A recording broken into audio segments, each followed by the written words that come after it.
E hoje eu vou estar falando um pouquinho sobre evangelização. Mateus no capítulo 8, verso 18. Vendo Jesus muita gente ao seu redor, ordenou que passassem para a outra margem. Então, aproximando-se dele um escriba, disse-lhe: Mestre, seguir-te-ei para onde queres que fores. Mas Jesus lhe respondeu: As raposas têm covis, e as aves do céu ninhos, mas o Filho do Homem não tem onde reclinar a cabeça. E outro dos discípulos lhe disse: Senhor, permita-me primeiro sepultar meu pai. Replicou-lhe, porém, Jesus: Segue-me e deixa os mortos a sepultar os próprios mortos. Essa passagem aqui, ela retrata uma conversa que Jesus teve ali com seus discípulos. E essa conversa aqui, ela foi reveladora. Um escriba que estava ali seguindo Jesus, ele disse: eu vou te seguir por onde quer que fores. Eu vou te seguir. Então ele se ofereceu para estar seguindo Jesus. E Jesus, a resposta dele foi que me deixou eu, assim, boquiaberto.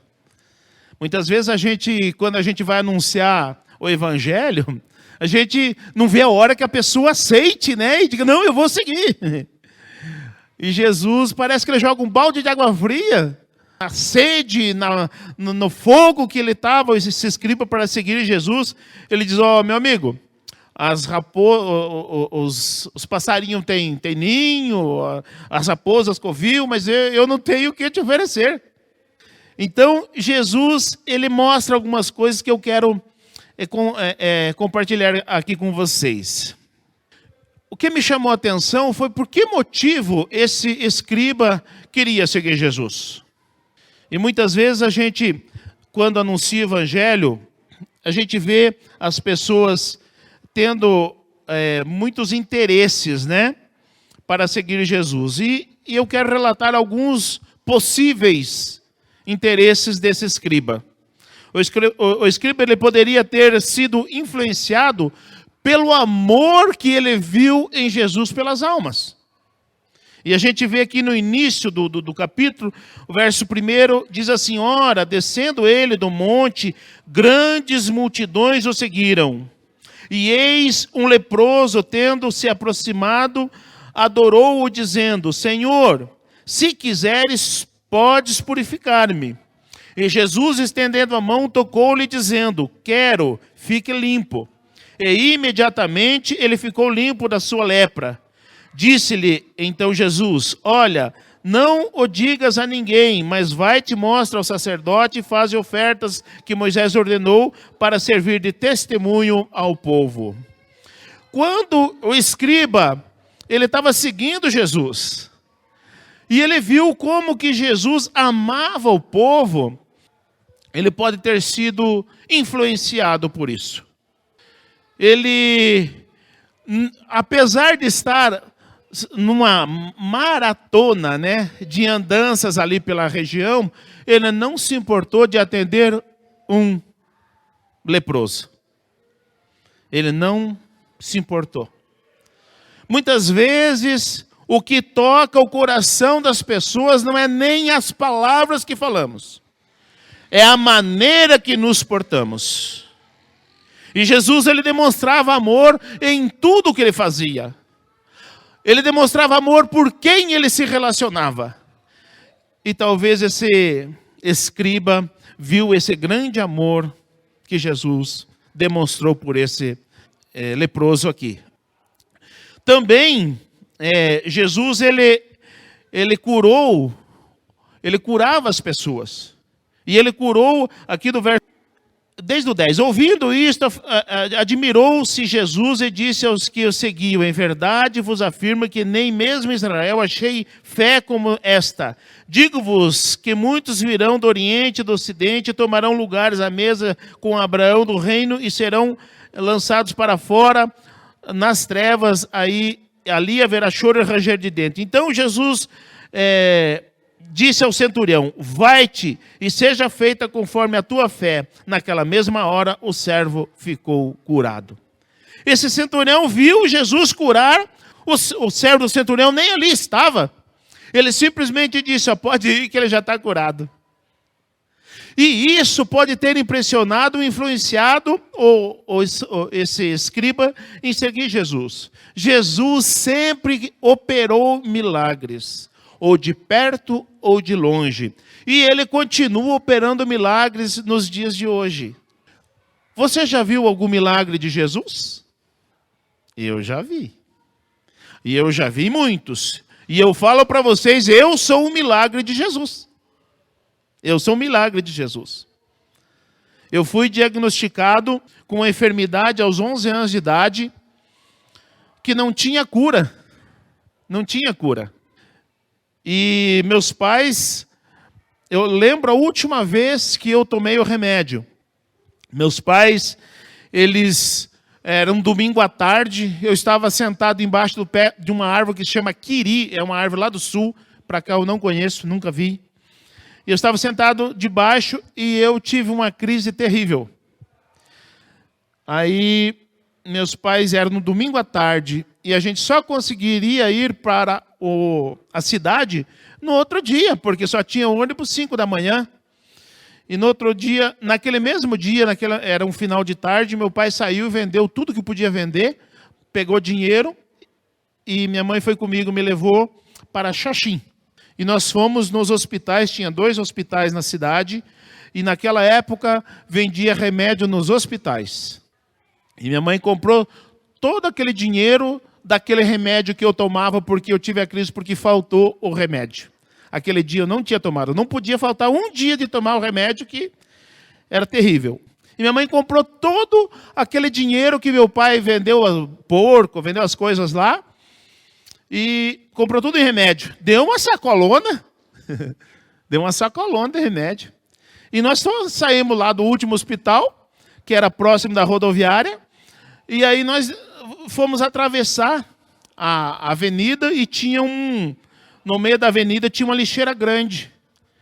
E minha mãe parou naquela lixeira e disse: Isaías, você crê que Jesus pode te curar agora? Eu disse: eu creio, mãe. Eu tinha 11 anos. Eu creio, mãe. Minha mãe pegou, orou por mim e jogou a sacola de remédio naquela lixeira. E eu nunca mais tive nada. E eu tinha 11 anos de idade, quer dizer, eu estou com 53, faz 42 anos. Então eu sou um milagre de Jesus. Jesus ainda faz milagres, tanto de perto quanto de longe. Essas pessoas que confiaram aqui, o nome delas para pedir oração, elas podem receber milagres de Jesus. Por quê? Elas não precisam estar aqui para que Deus opere. Deus pode operar lá onde elas estão. Jesus continua operando milagres. E esse escriba pode ter visto isso e ficado impressionado com isso. Jesus também curou a sogra de Pedro. E é interessante que, nessa época, as pessoas morriam por motivos que hoje as pessoas não morrem mais. A medicina avançou, né? E as pessoas morriam. Morriam por coisas que hoje não se morre mais. Mas a sogra de Pedro estava ali ardendo em febre. E Jesus falou: não, está curada. E a mulher ficou curada na hora. Então essas coisas impressionam sim. Mas isso não deve ser motivo para seguir Jesus. Ver curas, ver operação de milagres, impressiona, mas não deve ser motivo para seguir Jesus. Jesus, ele opera e continuará operando milagres. Mas isso faz parte da nossa caminhada com Deus. Mas não é motivo para seguir Jesus. Esse escriba, ele pode ter sido influenciado pelo poder que ele viu nas mãos de Jesus. Jesus tem poder? Tem, ele é o Todo-Poderoso. Não há nada mais poderoso que o nosso Senhor Jesus Cristo. Não há ninguém mais poderoso do que ele. Então, ele chegou diante dos endemoniados. E aqui, a partir do versículo 16, diz assim, ó. Chegada a tarde, trouxeram muitos endemoniados, e ele meramente com a palavra expeliu os espíritos e curou todos os que estavam doentes, para que se cumprisse o que fora dito por intermédio do profeta Isaías. Isso aqui está lá em Isaías 53, versículo 4, que diz assim: certamente ele tomou sobre si as nossas enfermidades, as nossas dores levou sobre si, e nós reputávamos por aflito, ferido de Deus e oprimido. Mas ele foi transpassado pelas nossas transgressões e moído por nossas iniquidades. Então, o profeta Isaías havia profetizado que sobre ele levaria todas as nossas enfermidades. E ele aqui mostra que muitas enfermidades eram decorrentes de possessão demoníaca. Então, Jesus, ele expulsou os demônios. Irmãos, muitas vezes eu vejo muitas pessoas falando coisas que não sabem do que estão falando. Porque o diabo é isso, o diabo é aquilo, o diabo é aquele outro.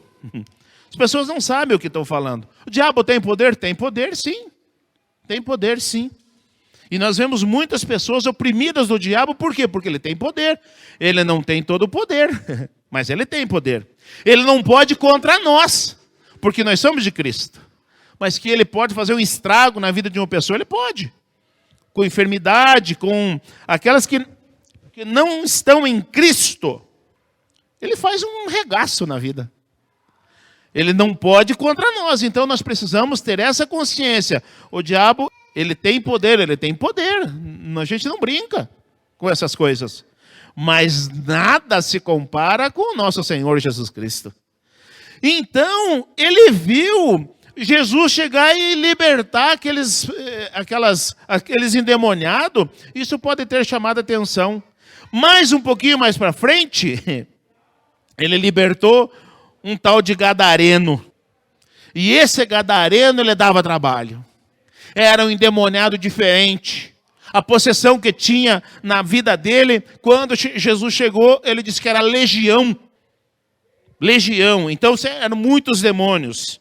Uma legião compreendia até 6.000 soldados. Então, quer dizer, 6.000 demônios, né? De 2 a 6.000 demônios. É muito demônio numa vida só. E ninguém podia ser homem. E Jesus chegou, expulsou, libertou e acabou.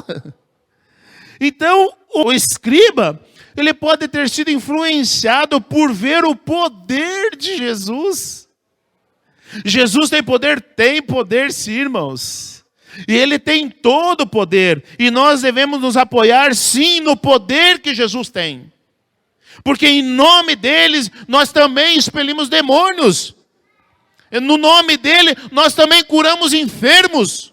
Por quê? Porque o nome dele é poderoso. E nós podemos nos apoiar, sim, no nome dele. Mas esse não deve ser um motivo para segui-lo. Esse não deve ser um motivo. Então ele foi influenciado, sim. Mas esse poder não é o único motivo para seguir Jesus.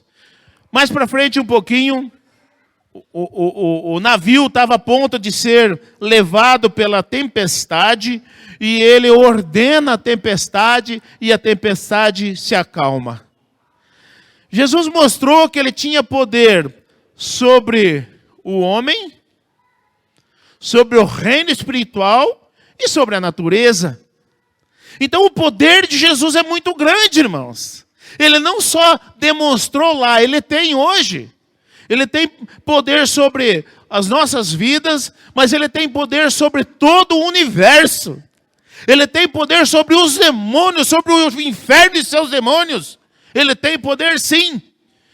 Mas o poder de Jesus não deve ser motivo para nós segui-lo. O escriba também poderia ter sido influenciado pela discrição de Jesus. Jesus, ele era um homem discreto. E E hoje nós vemos o evangelho sendo pregado de forma distorcida. Hoje as pessoas querem se autopromover em cima do evangelho. As pessoas querem ter notoriedade por causa do evangelho. Está tudo errado, irmãos. Mas esse escriba, ele estava acostumado com aqueles religiosos que ele andava junto, e viu Jesus totalmente diferente, um homem discreto, humilde, mas com poder e autoridade. O que ele falava era de maneira diferente, e isso chamava a atenção de muitos. Chamou a atenção desse escriba aqui também, a discrição com que Jesus vivia. Ele era um homem discreto, mas quando abria a boca, dali fluía poder e autoridade. Isso pode ter sido motivo de influenciar a vida desse escriba? Pode, mas esse não é motivo para seguir Jesus. Isso não deve ser motivo.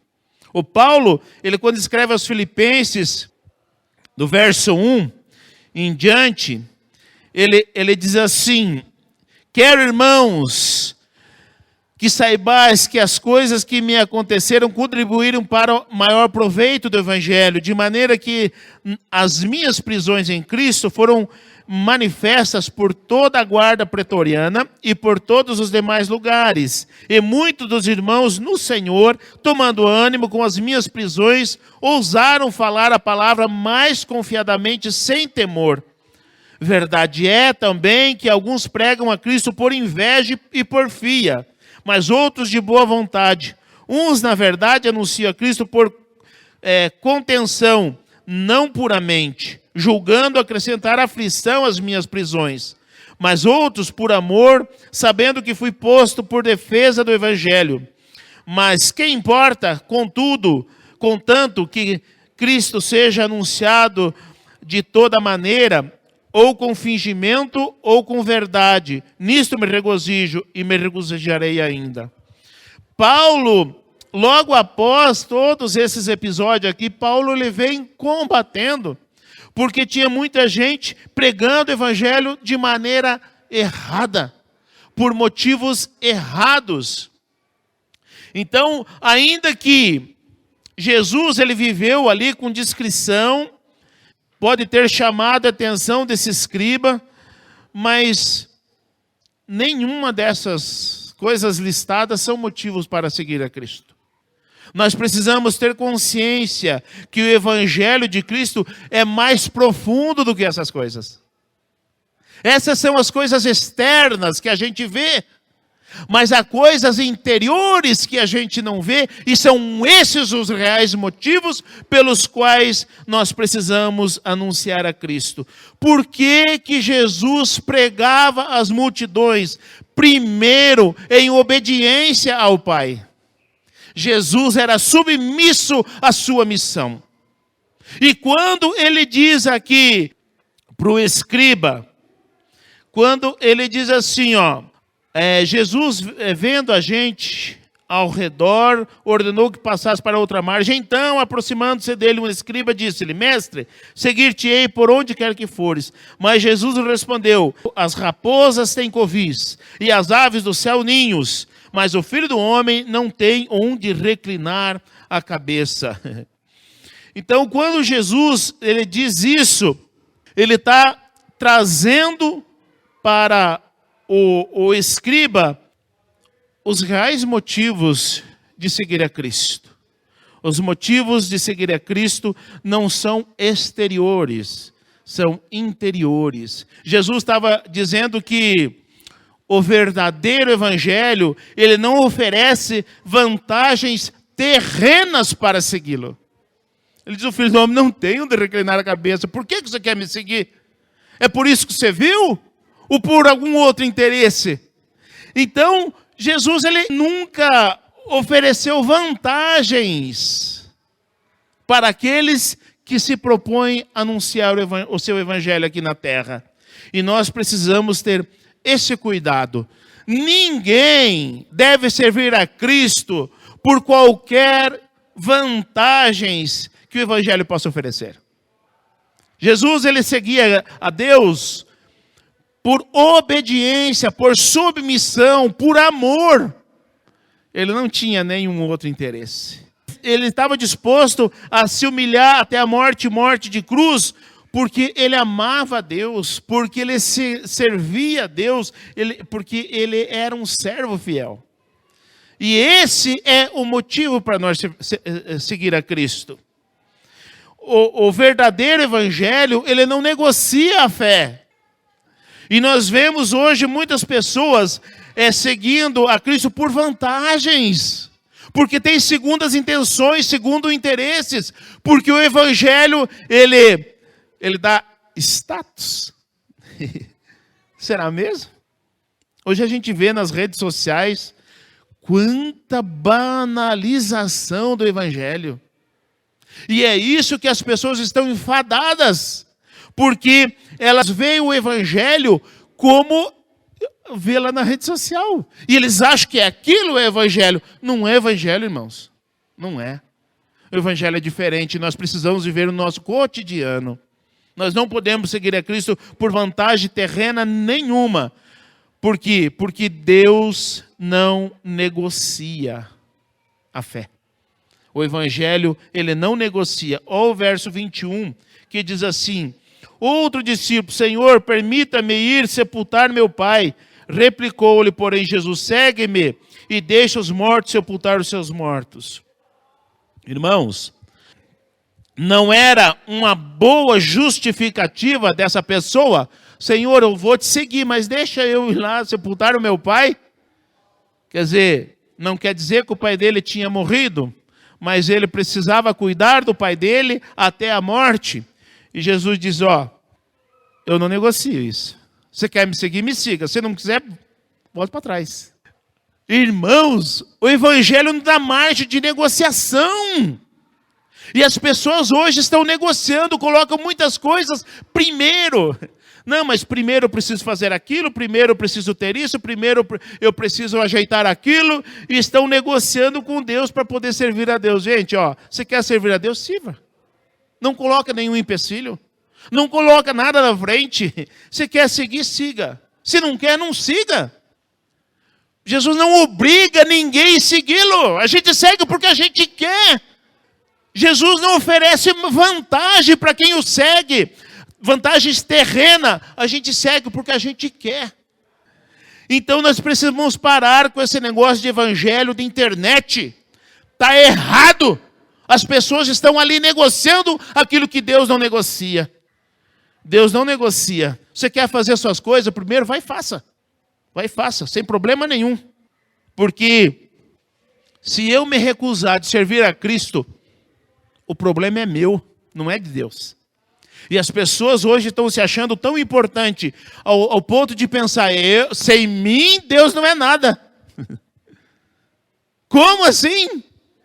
Gente, sou eu que preciso de Deus, não é Deus que precisa de mim. E as pessoas estão colocando as pessoas tão importantes que Deus precisa de você. Deus não precisa de você. Deus não precisa de mim. Ele nos quer, mas Ele não precisa. Se você não quiser, Ele levanta outro, não tem problema nenhum. Mas Ele morreu por você, Ele já mostrou que te quer. Ele pagou o preço dos teus pecados, Ele mostrou que te ama. Agora, não tente negociar com Deus. Não tente negociar. Deus não negocia. Ou você serve a Deus porque você quer servi-lo, porque não tem vantagem nenhuma aqui na terra. Onde que está a vantagem de servir a Cristo? É a eternidade. Porque nós somos finitos. 100 anos, irmãos, não vai ter nenhum de nós aqui para contar a história. Daqui 100 anos. Nenhum de nós vai estar aqui. Entendeu? E teve muitas pessoas que negociaram a sua fé. Um deles foi Judas. Judas negociou a sua fé por vantagens terrenas. Ele achou que era um bom lucro seguir Jesus porque ele iria traí-lo por 30 moedas de prata. Ele traiu sim. Ele levou vantagem sim aqui na terra. Mas aonde que o Judas está há 2000 anos? Há 2000 anos. Aonde que ele está? no inferno. Deus não negocia. A fé é inegociável. Ou nós seguimos a Deus porque nós o amamos, porque nós o obedecemos, porque Ele não oferece vantagem aqui na terra. É só lá no céu. A nossa vantagem está lá no céu, na eternidade com Ele. Aqui na terra, o próprio Senhor diz lá em Mateus capítulo 5, do 43 em diante. Ele faz nascer o seu sol sobre maus e bons, e vira a sua chuva sobre os justos e injustos. O que isso nos mostra? Que aqui na terra nós estamos sujeitos às mesmas coisas do que todo mundo.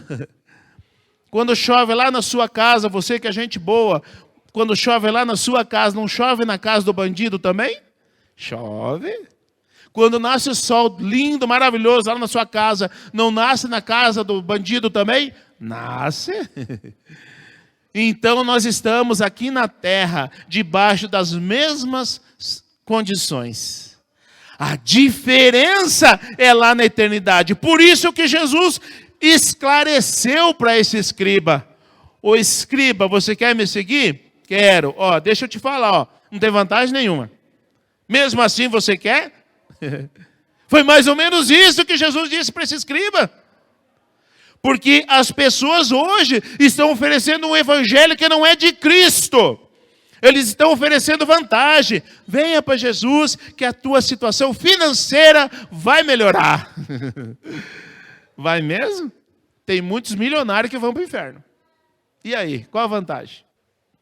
Venha para Jesus Cristo que essa enfermidade Deus vai te curar. Tem muitos que não têm enfermidade nenhuma.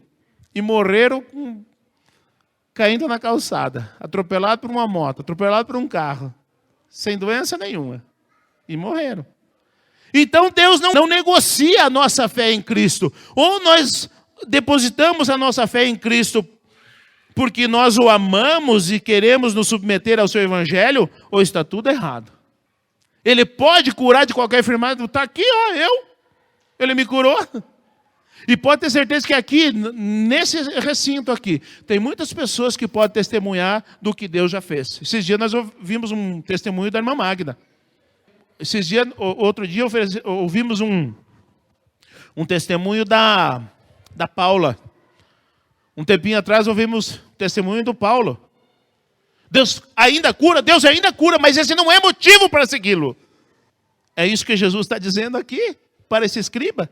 Então nós não devemos negociar. E o Paulo aqui para frente, na carta aos Filipenses, ele está advertindo que muitos estavam fazendo isso. Mas não é só lá Paulo, hoje também estão fazendo. Oferecendo um evangelho que não é de Cristo. É o evangelho meramente dos homens, que oferecem aquilo que o evangelho não oferece, que prometem aquilo que Deus não promete. Então Deus pode curar, Deus quer curar. Mas isso não é motivo para seguir a Cristo. O motivo para seguir a Cristo é o amor que nós temos por Ele. É a obediência à sua palavra, porque a sua palavra, ela vai falar coisas duras que nós temos que fazer. Ou vai falar coisas gostosas que nós gostamos de fazer, que precisamos deixar. E é a sua palavra. Então, este é o motivo. E por isso que Jesus, quando falou para esse escriba, ele deixou bem claro: você quer me seguir? Quero. Então, siga pelo motivo certo. Quem quiser seguir o evangelho de Cristo, jamais deve ser atraído por nenhum outro interesse, a não ser o amor a Deus e a sua palavra. Você quer seguir a Cristo, meu irmão? Você quer seguir a Cristo? Ame a Deus. Não busque vantagem nenhuma. Apesar que Ele pode fazer tudo isso. E Ele fez, Ele faz e Ele fará. Mas não deve ser motivo para nós servir a Cristo. Seguir a Cristo é puramente por amá-lo. Sabe por quê, irmãos? Quem ama também é amado. E os amados do Senhor, Ele cuida. E nós nos esquecemos disso. E muitas vezes nós estamos anunciando um evangelho fajuto, que não leva ninguém para o céu. O Evangelho de Cristo é para levar as pessoas para a eternidade com Ele. Aqui na terra, o próprio Senhor disse, teríamos muitas aflições. Mas tende bom ânimo, eu venci o mundo. Então nós precisamos, irmãos, seguir a Cristo pelos motivos certos. Pergunta é, você ama a Deus? Se ama a Deus mesmo? Então sirva a Ele. Se você ama, sirva. Por nenhum outro interesse. Que o Senhor nos ajude, que nós possamos a viver este Evangelho, o qual Jesus anunciou aqui em poucas palavras para esse escriba. O Filho do Homem não tem o que te oferecer. Se você quiser me seguir, siga porque você me ama. Siga porque você quer se submeter à minha palavra. Que Deus nos abençoe.